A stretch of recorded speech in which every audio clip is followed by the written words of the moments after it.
Welcome to special focus. స్కూలుకు సెలవంటే చాలు పిల్లలు గెంతేస్తున్నారు. ఓ రోజు పుస్తకాల మోత తప్పుతుందని సంబరపడుతున్నారు. పగలంతా పడే కష్టం ఆ ఒక్కరోజన్నా తప్పుతుందన్న ఆశ. పిల్లలే కాదు పెద్దలకు కూడా వారితో పాటు కాస్త రెస్ట్ దొరికేది ఆ రోజే. ఎందుకంటే పిల్లలతో పాటు పెద్దలు కూడా పరుగులు పెట్టాల్సిందే కదా. పిల్లల్ని రెడీ చేసి స్కూల్కి పంపి తిరిగి వాళ్ళు వచ్చాక హోంవర్క్లు అవి చూసి పెద్దోళ్ళకు కూడా అదో పెద్ద ఎక్సర్సైజ్. చిన్నారుల్ని అలసిపోయేలా చేస్తున్న స్కూళ్ల టైమింగ్స్ పై చర్చ సీరియస్ గా జరుగుతోంది. మూసగా సాగుతున్న స్కూల్ వేళలు మారే అవకాశం ఉందా? పిల్లలపై భారం కొంతైనా తగ్గుతుందా?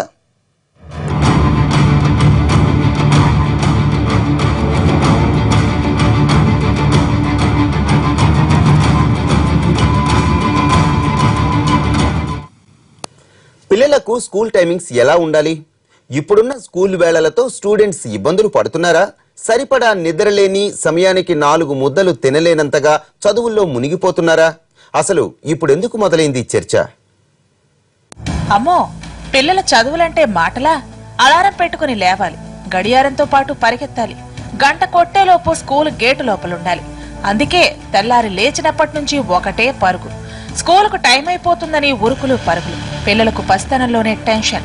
పిల్లల చదువులతో పెద్దోళ్లకు కూడా అనునిత్యం ఓ పరీక్ష. స్కూలుకు పంపే దగ్గర నుంచి వాళ్ళొచ్చాక హోంవర్క్ల ఫాలో అప్ దాకా, ఎగ్జామ్స్ కి ప్రిపేర్ చేసే దగ్గర నుంచి ప్రోగ్రెస్ రిపోర్ట్లపై పోస్ట్ మార్టం దాకా, ఈ కాలపు చదువులతో పిల్లా పెద్ద అందరికీ పరేషానే.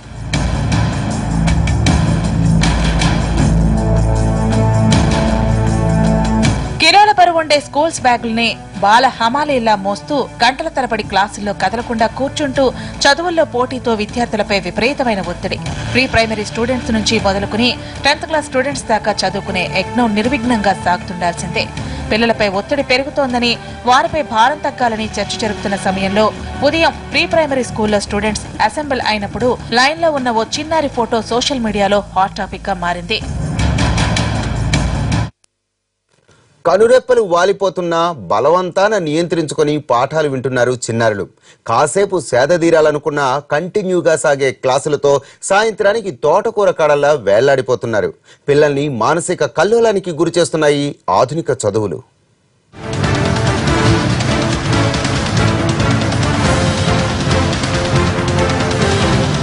నిద్రమత్తు పూర్తిగా వదలకముందే హడావుడిగా తయారై పరుగులు పెడుతూ స్కూళ్లకి చేరుకోవడం, గ్రౌండ్ లో అసెంబుల్ కావటం, సరిపోని నిద్రతో గ్రౌండ్ లో చిన్నారి నిద్రలో తూలుతున్న ఫోటో అందరినీ కదిలించింది.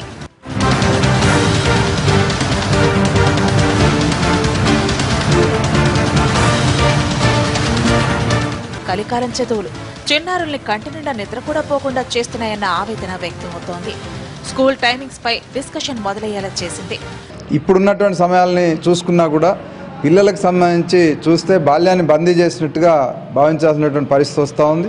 పిల్లల్ని కొంత స్వేచ్ఛనిచ్చి వాళ్ళ పరిసరాల్లో వాళ్ళ పీర్ గ్రూప్, వాళ్ళ సమవయస్కులైనటువంటి పిల్లలతోటి వాళ్ళు కలిసి తిరగటానికి ఆటలు పాటలు ఇట్లా ఈ రకంగా మానసిక ఉల్లాసాన్ని కలిగించేటువంటి విషయంలో పాఠశాలల ద్వారా ఫార్మల్ ఎడ్యుకేషన్కి టైమింగ్స్ని పెట్టడం ద్వారా ఇది ఒక జైల్లాగా బందీలను చేసినట్టుగా అవుతూ ఉంది. దీనివల్ల ఇబ్బంది పడుతున్నటువంటి మాట వాస్తవం. సెలవు రోజుల్లో ఎండొచ్చేదాకా మంచం దిగని చిన్నారులు స్కూలుంటే సగం నిద్రతోనే సరిపెట్టుకుంటున్నారు. పసితనంలోనే ఇంతటి ఒత్తిడి పిల్లల ఆరోగ్యాల మీద తీవ్ర ప్రభావం చూపుతోంది. నిద్రొస్తోందని స్కూల్లో మారం చేయలేరు.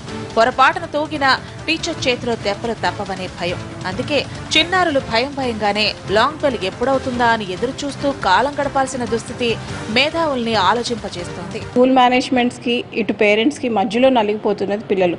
మార్నింగ్ 6:30 నుంచి స్కూల్ బస్సెస్లో పిల్లలు ఆల్మోస్ట్ వాళ్ళు పడుకుంటూనే స్కూల్కి వెళ్తున్నారు. ఈవినింగ్ 4:30, 5 దాకా స్కూల్ 3కి వదిలేస్తారు. But by the time the return to home almost 5:30, 6 అయిపోతుంది. మరి ఇన్నాళ్ళ ఎడ్యుకేషన్లో ఇప్పుడున్న ఎడ్యుకేషన్లో ఏంటి డ్రాస్టిక్ చేంజ్ ఏంటి అంటే మనమందరం కూడా చదువుకున్నాం, బట్ ఎడ్యుకేషన్ అనేది ఒక స్ట్రెస్గా ఎప్పుడు ఫీల్ అవ్వలేదు. మనం మార్నింగ్ వాళ్ళని లేస్తూనే పంపించేస్తున్నాం, అదే 5:30కి వచ్చాక మళ్ళీ ట్యూషన్స్ అంటున్నాం, అది సరిపోక మళ్ళీ వాళ్ళ ఆటల్లో ఉండాలని స్పోర్ట్స్ యాక్టివిటీస్కి పంపించేస్తున్నాం. ఇలా చూస్తూ ఉంటే అసలు వాళ్ళ చైల్డ్హుడ్ వాళ్ళు వెతుక్కోవాల్సి వస్తుంది ఫ్యూచర్లో. ఇదంతా కాకుండా ఒక సర్టెన్ రీజనబుల్ టైం తరాల ఆనవాయితీని పాటిస్తూ వచ్చి రాగానే ఇప్పటికీ ఇలా పిల్లలు క్యూలలో నిల్చోవడం అవసరమా? స్కూల్ టైమింగ్స్ మారిస్తే ఏమవుతుంది? గంటల కొద్దీ స్కూల్స్ లో గడపకపోతే జరిగే నష్టమేంటి? స్టూడెంట్స్ పై భారం తగ్గించలేమా? ఇలా అనేక ప్రశ్నల నుంచి ఆలోచనలు బయటకొస్తున్నాయి. ప్రీ ప్రైమరీ విషయానికి వస్తే దాదాపు ఒక 3-4 అవర్స్ వాళ్ళ యొక్క ఆటపాటలు వాళ్ళకు వాటితోటే ఉంటాయి. వాళ్ళ కరికులం అంటూ ఏం లేదు. పిల్లలకి ఏంటంటే భవిష్యత్తులో స్కూల్కు ఒక అలవాటు కావాలి అనే ఉద్దేశంతో. ఎందుకంటే స్వాతంత్రం వచ్చే నాటికి మన అక్షరాస్యత చాలా తక్కువ ఉంది. ఇప్పుడు ఎక్కువ కావడానికి ప్రీ ప్రైమరీ ప్రైవేట్ స్కూళ్ళల్లో ఏర్పాటు చేసిన తర్వాతనే అక్షరాస్యత శాతం పెరిగిందని గంటపదంగా చెప్పొచ్చు. ప్రస్తుతం ఉన్న స్కూల్ వేళల్లో మార్పులు తీసుకొచ్చి విద్యా విధానాన్ని సరికొత్తగా సంస్కరించాలన్న చర్చ జరుగుతోంది. కష్టపడి కాకుండా స్టూడెంట్స్ ఇష్టపడి చదువుకోవాలనే ఆలోచన మొదలైతే ఈ ఆలోచన కొత్తగా పుట్టుకొచ్చిందే కాకుండా పోటీ ప్రపంచంలో పరుగుల ప్రవాహంలో కొట్టుకుపోయింది. అందుకే దీనిపై మేధావులు, విద్యా నిపుణులు ఇప్పుడు తర్జన పడుతున్నారు. సంస్కరణల దిశగా ఓ అడుగు ముందుకు పడాల్సిన అవసరాన్ని గట్టిగా ప్రస్తావిస్తున్నారు. Welcome back. ప్రభుత్వ స్కూళ్లు కొంత మెరుగు, కానీ ప్రైవేటు స్కూళ్లే పిల్లలకు పట్టపగలే చుక్కలు చూపిస్తున్నాయి. ఉదయం నుంచి చీకటి పడేదాకా క్లాస్ రూమ్లు పిల్లలకు బందీఖానాలవుతున్నాయి. సిలబస్ నంతా పిల్లల బుర్రల్లో తొందరగా కూరేసే తాపత్రయంలో ప్రైవేటు స్కూళ్ల వేళలు అసాధారణంగా ఉంటున్నాయి. ప్రభుత్వ రూల్స్ను ప్రైవేట్ స్కూల్స్ ఎంతవరకు అసలు పాటిస్తున్నాయి?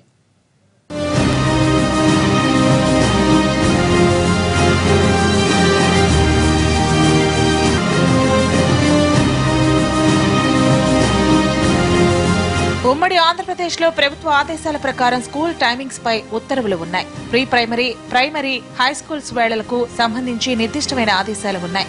అయితే హైదరాబాద్ మహానగరంలో ఎవరి గోల వారిదే. దూరాభారం, ట్రాఫిక్ ని దృష్టిలో పెట్టుకుని ఒక్కో ఏరియాలో ఒక్కో టైమింగ్స్ పెట్టేసుకుని స్కూళ్లు నడుపుతున్నారు.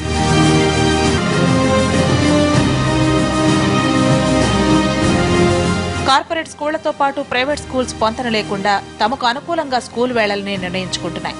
టైమింగ్స్ లో ఎక్కడా సారూప్యత కనిపించడం లేదు.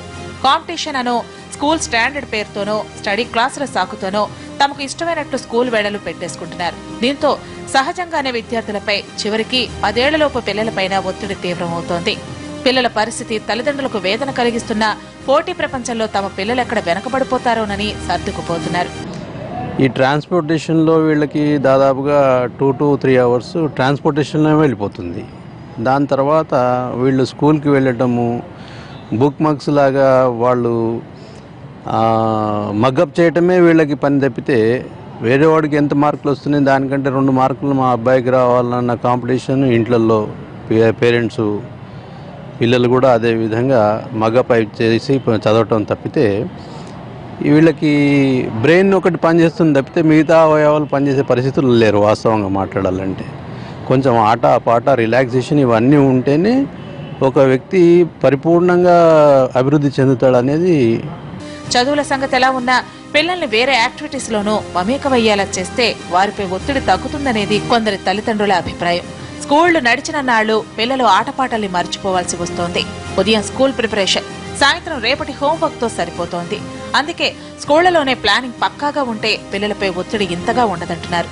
స్కూల్ టైమింగ్స్ విషయంలో పట్టణ, గ్రామీణ ప్రాంతాల్లో భిన్నమైన పరిస్థితులున్నాయంటున్నాయి ప్రైవేట్ స్కూళ్ల యాజమాన్యాలు. గ్రామీణ ప్రాంతాల స్కూళ్లలో పనులకెళ్లే పేరెంట్స్ తాము పనుల నుంచి వచ్చేదాకా పిల్లలు స్కూల్లో ఉంటేనే క్షేమన్న ఆలోచనతో ఉంటున్నారని చెబుతున్నారు. పట్టణ ప్రాంతాల్లో వర్కింగ్ పేరెంట్స్ కూడా దాదాపుగా ఇదే అభిప్రాయంతో ఉంటున్నారంటున్నాయి స్కూళ్ల మేనేజ్మెంట్లు.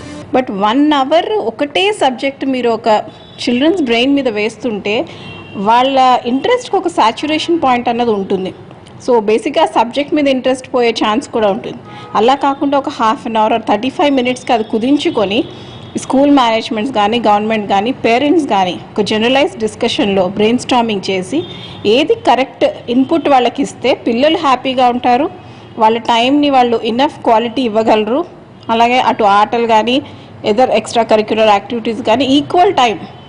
ఇప్పుడు పిల్లలు మార్నింగ్ లెగ్గానే అసలు పేరెంట్స్ వర్కింగ్ అయ్యండి, వాళ్ళని ఎప్పుడు తోసేద్దామా ఇంట్లో ఉన్నంత రీతిగా బస్ ఎక్కిచ్చేస్తున్నాం. అది కాకుండా పేరెంట్స్ కూడా నేబర్హుడ్ స్కూల్స్కి, అంటే దగ్గరలో ఉన్న స్కూల్స్కి పిల్లల్ని వేసి ఎక్స్ట్రా కేర్ తీసుకుంటే ఇంకా బాగుంటుంది. స్కూళ్ల మధ్య కాంపిటీషన్ పెరిగే కొద్దీ ఆ భారం పిల్లల మీద, పరోక్షంగా పేరెంట్స్ మీదే పడుతోంది. పసిప్రాయంలోనే గంటలు గంటలు క్లాస్ రూమ్లకు పరిమితం చేస్తే పిల్లలెలా తట్టుకుంటారన్న ఆలోచనే లేదెవరికి. గ్రామీణ, పట్టణ ప్రాంతాల విద్యార్థుల్ని దృష్టిలో పెట్టుకుని స్కూలు వేళల్ని మార్చాలన్న వాదన బలపడుతుండటంతో ఈ దిశగా మార్పులుంటాయన్న ఆశాభావం వ్యక్తమవుతోంది. దీనిపై అన్ని వర్గాలతో లోతైన చర్చ జరగాల్సిన అవసరం ఉందంటున్నారు టీచర్ల సంఘాల ప్రతినిధులు. ఫోర్స్డ్ పరిస్థితులు ఇవన్నీ అట్లా కాబట్టి నార్మల్గా ఏదైతే 9 to అనేది చాలా కాలంగా వస్తున్నటువంటి సంప్రదాయం ఇది. దీంట్లో పెద్ద ఎక్కువ లేదు. ఇవాళ రేపు కరికులం ఎంత పెరిగిపోయిందండి, చాలా కష్టమైంది. ఎందుకంటే కొంత వర్క్ కూడా పిల్లల్ని హోంవర్క్ కూడా అక్కడ కొంత చేయించాల్సి ఉంటుంది. లాస్ట్ 1.5 hour దానికే కేటాయిస్తున్నాం మనం, ఇన్స్ట్రక్షన్స్ కాకుండా. డల్ స్టూడెంట్స్ కూడా దాంట్లో కవర్ అవుతారు. స్టూడెంట్స్ పై తీవ్రమైన ఒత్తిడి పెరుగుతుండటంతో కొందరు పిల్లలు మానసికంగా కుంగిపోతున్నారు. ఉత్సాహం సన్నగిల్లి ఏదో కోల్పోయినట్లు అయిపోతున్నారు. ఉదయం నుంచి సాయంత్రం దాకా పరుగు పెడుతున్నా సమయం సరిపోవడం లేదని, స్కూళ్లలో పీరియడ్స్ టైం తగ్గించేలా విద్యా విధానంలో మార్పులు తీసుకురావాల్సిన అవసరం ఉందన్న విషయంతో పేరెంట్స్ కూడా ఏకీభవిస్తున్నారు. ఇంటర్నేషనల్ ఒలింపియాడ్స్ ఇలాంటి ఒకటి కాంపిటేటివ్ ఎగ్జామ్స్కు ప్రిపేర్ చేయాలంటే పిల్లలు అదనంగా కూడా వాళ్ళు టైంలు వెచ్చించాల్సిన అవసరం ఉంటుంది. అటువంటి ఆసక్తి ఉన్న పిల్లలకు మాత్రమే, అందరికీ అంటలేను. మిగతా వాళ్ళకు మాత్రం ఈ 6 గంటలు కాదు కదా, 5 గంటలు కూడా చెప్పవచ్చు. చదివే వాళ్ళు చదువుతారు, చదివిన వాళ్ళు చదివే వాళ్ళకు ఎక్కువ టైం కావాలని వాళ్ళకి ఎక్కువ టైం ఇవ్వాల్సిన అవసరం ప్రతి ఒక్క స్కూలు యాజమాన్యానికి ఉంటుంది. గవర్నమెంట్ స్కూల్ కూడా ఉంటుంది. ఎందుకంటే గవర్నమెంట్ స్కూల్ కూడా ఈరోజు ఆ 5 గంటలు 6 గంటల్లో మేము చదువు చెప్తామని వాటికి వదిలేయట్లేదు. వాళ్ళు కూడా ప్రత్యేక తరగతులు నిర్వహిస్తున్నారు. ఎందుకోసము? మరి ఎక్కువ సమయం అవసరం వాళ్ళకి. ఈరోజు ఇప్పుడు ఈ కాంపిటీషన్లో, ఈ ప్రపంచ గ్లోబల్ కాంపిటీషన్లో ప్రైవేట్ అయినా ప్రభుత్వమైనా ఏ స్టూడెంట్ అయినా వానికి ఈ కాంపిటీషన్ తట్టుకోవాలంటే ప్రత్యేక తరగతులు అవసరము. స్కూళ్ల ఎంపికలో తల్లిదండ్రులు కూడా ప్రత్యేక దృష్టి సారించాల్సిన అవసరం ఉందన్న అభిప్రాయం వ్యక్తమవుతోంది. ఇంటి నుంచి కిలోమీటర్ల దూరం ఉన్న స్కూళ్లను ఎంచుకోకుండా దగ్గరలోని స్కూళ్లలో చేర్పిస్తే సమస్య పరిష్కారంలో అడుగు ముందుకు పడినట్లవుతుందంటున్నారు విద్యావేత్తలు. అయితే మొత్తంగా వ్యవస్థలో మార్పు వచ్చేందుకు కొంత సమయం పట్టినా గట్టి ప్రయత్నమైతే జరగాలని అంతా కోరుకుంటున్నారు.